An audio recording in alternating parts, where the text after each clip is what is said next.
है guys, welcome back to my YouTube channel again. तो दोस्तों, लास्ट की वीडियो में हमने सीखा था कि जीएसटी R1 क्या होता है, जीएसटी 3B क्या होती है, CMP 08 क्या होती है और इन रिटर्न के लिए हमें कौन कौन से डाटा देने होते हैं और इनकी ड्यू डेट क्या होती है और किस किस फर्म को कौन कौन सी रिटर्न कब कब फाइल करनी होती है। और इसी टॉपिक को आगे बढ़ाते हुए आज की वीडियो में हम सीखेंगे कि कोई भी जीएसटी का रिटर्न का डाटा देने से पहले या रिटर्न फाइल करने से पहले उनमें जो मिस्टेक होती है या उसमें कोई सी प्रकार की कोई गलती ना हो, किस किस डाटा को हमें चेक करके यहाँ पे देना चाहिए कि उसमें कोई मिस्टेक है या नहीं है, या फिर हमारे रिटर्न में कौन कौन सी इसमें मिस्टेक आ सकती है, वो सब हम इस वीडियो में जानेंगे।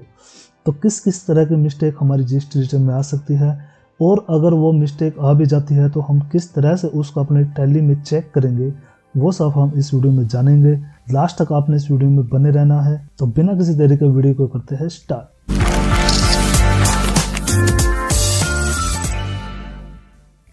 तो देखिए दोस्तों, जब भी हम कोई रिटर्न फाइल करते हैं या अपने सीए से रिटर्न फाइल कराते हैं, उसको कोई डाटा देते हैं तो उसके लिए हमारा डाटा एकदम एक्यूरेट होना चाहिए, यानी कि सही डाटा, हमारी कोशिश होनी चाहिए कि सही डाटा हम अपने सीए को दें, उसमें किसी प्रकार की कोई मिस्टेक ना हो। अगर उसमें कोई मिस्टेक हो भी जाते हो तो हम उसको कैसे चेक करेंगे वो हम जान लेते हैं। तो सबसे पहले हम यहाँ पे अपने 3B को खोल लेते हैं, जिसके लिए हम जाएंगे अपने डिस्प्ले पे, स्टैट्यूटरी रिपोर्ट पे और जीएसटी पे, और यहाँ पे मैं एक जीएसटी का डाटा यहाँ पे खोल लेता हूँ। तो आप देख सकते हो दोस्तों, हमारा 3B का डाटा ओपन हो गया, जो कि हमारे दिसंबर मंथ का डाटा है।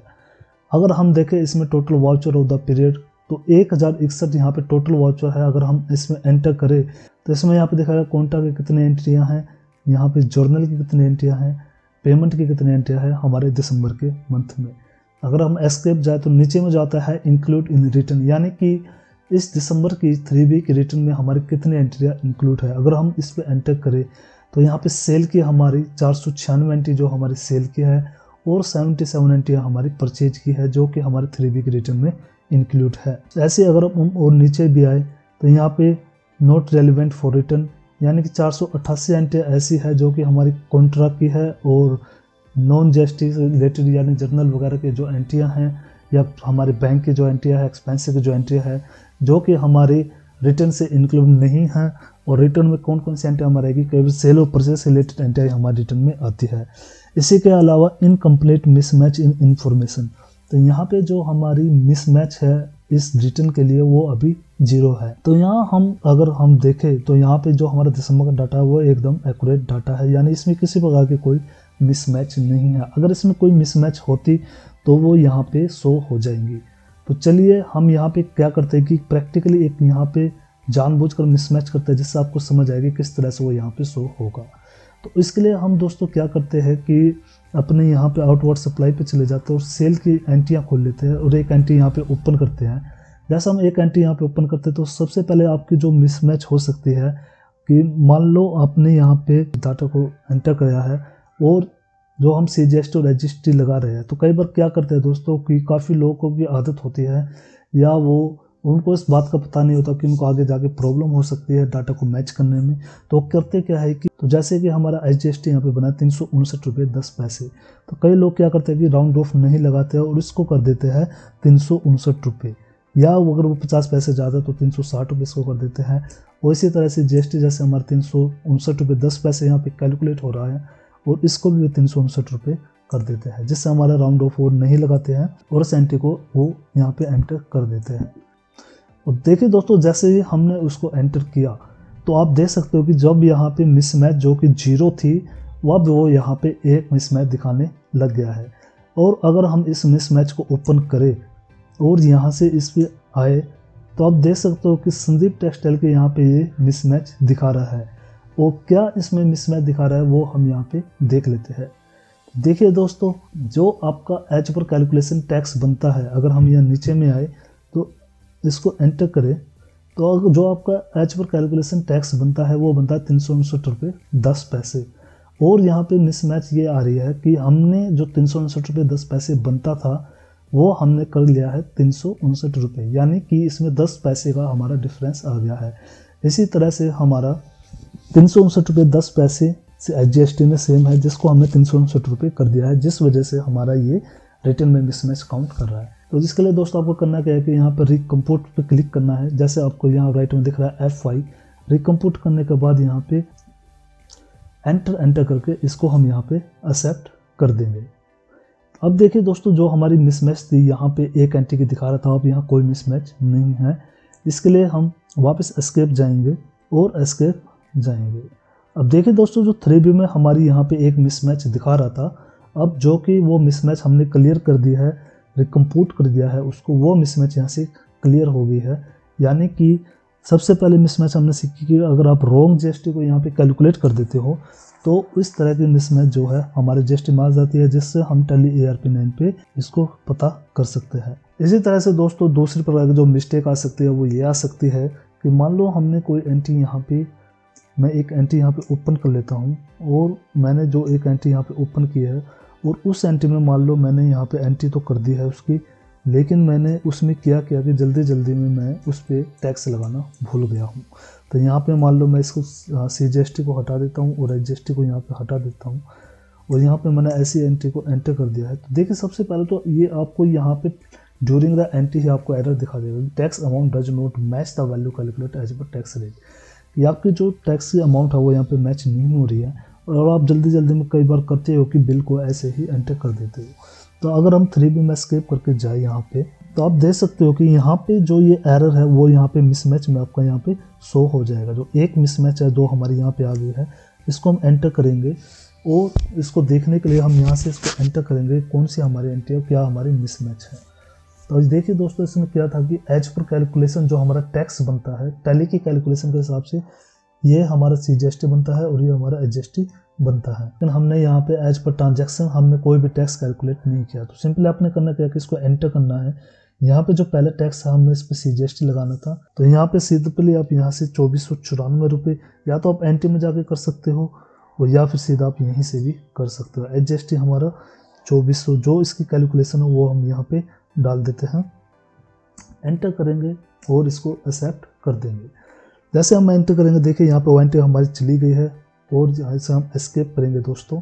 एस्केप करके हम वापस जाएंगे। तो अब देखिए दोस्तों, जो हमारी यहाँ पे मिसमैच एक दिखा रहा था वो अब यहाँ से मिस हो गई है, यानी कि वो अब 0 हो गई है। तो इससे हमें ये सीखने को मिलता है कि कई बार हम जल्दी में CGST और HGST नहीं लगाते हैं, जिससे हमारी मिसमैच हो जाती है, जिसको हम 3B में यहाँ से ठीक कर सकते हैं। इसके बाद इसी तरह की मिसमैच दोस्तों हमारे R1 में भी आ सकते हैं। तो अगर हम अपने R1 पे जाए और R1 को यहाँ पे ओपन करें, तो आप देख सकते हो कि मैंने यहाँ पे एक मिसमैच ऑलरेडी कर दी है और यहाँ पे एक मिसमैच यहाँ पे हमारी शो हो रही है। अगर इसको एंटर करें और एंटर करने के बाद इसको ओपन करें तो किस तरह की मिसमैच है। देखिए, संदीप टेक्सटाइल के नाम से एक फर्म है हमारी, और संदीप टेक्सटाइल में मिसमैच क्या है कि हमने इस पार्टी का GST नंबर यहाँ पे नहीं डाला हुआ है।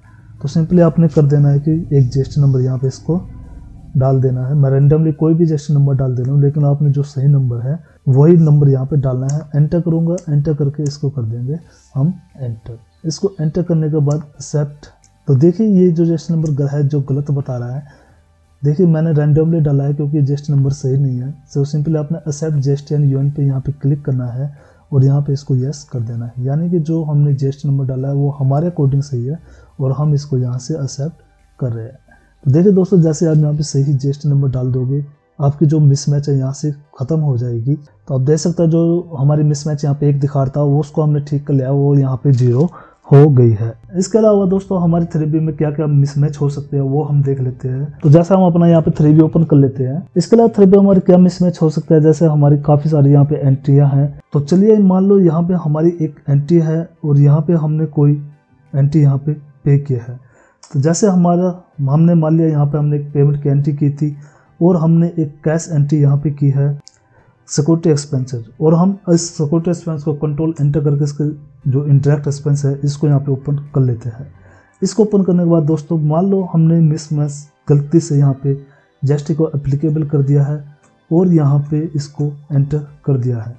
GST को एप्लीकेबल करने के बाद दोस्तों हमने एंट्री को लेजर बनाते समय मान लो हमसे बाय मिस्टेक ये गलती हो जाती है और हम इस एंट्री में फिर कोई टैक्स नहीं लगाते हैं, तो भी हमारा यहाँ पे मिसमैच शो करेगा। तो देखिए दोस्तों, जैसे हम उस पर GST एप्लीकेबल करते हैं तो यहाँ पे हमारे 3B में एक और मिसमैच यहाँ पे दिखा देता है। अगर हम उस पर एंटर करें और यहाँ पे इस मिसमैच को ओपन करें तो देखिए हमने एक जो है एंट्री की थी कैश की, और यहाँ पे हमसे पूछेगा किस तरह की ये टैक्सेबल है, क्योंकि हमने यहाँ पे इस पर जीएसटी एप्लीकेबल किया है और हमने इस पर कोई जीएसटी की ट्रांजैक्शन नहीं की है। तो सिंपली हम कंट्रोल एंटर करके इस एंट्री पे जाएंगे और यहाँ से इसको क्या करेंगे दोस्तों, जो हमारा सिक्योरिटी एक्सपेंसेस है इस पर जो हमने एप्लीकेबल किया था इसको हमने यहाँ से नॉट एप्लीकेबल कर देंगे।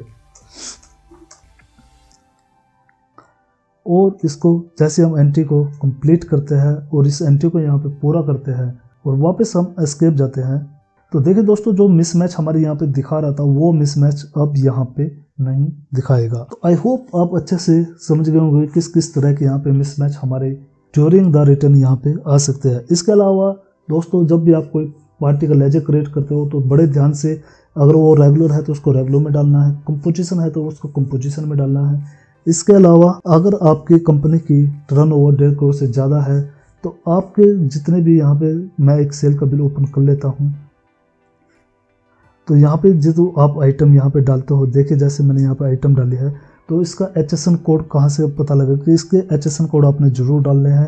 यहाँ पे अगर मैं बात करूँ या इसको यस करते हैं तो हमने इसका HSN कोड यहाँ पे ये डाला हुआ है, तो इसका HSN कोड जो सो मैंडेटरी है अगर आपको टर्नओवर 1.5 करोड़ से ज़्यादा का है।